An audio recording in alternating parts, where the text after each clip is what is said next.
Chinese. এইটা হচ্ছে আপনার লঙ্কা মরিচ যাকে বলে, এটা হচ্ছে হলুদ, এটা যে কাশ্মীর লঙ্কা লাল, আর এটা হচ্ছে ধনে গুঁড়ো, এটা জিরে গুঁড়ো। এইভাবে আমরা দিয়ে দিচ্ছি। যেন একদম রেলগাড়ি চলে গেল একদম।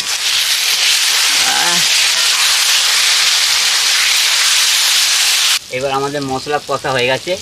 এই আমাদের চিকেন, আরে বাবা কি সাইজ, দেখছি কি লোভ লেগে যাচ্ছে। বাপ না পুরো দেখছি কি জায়গা,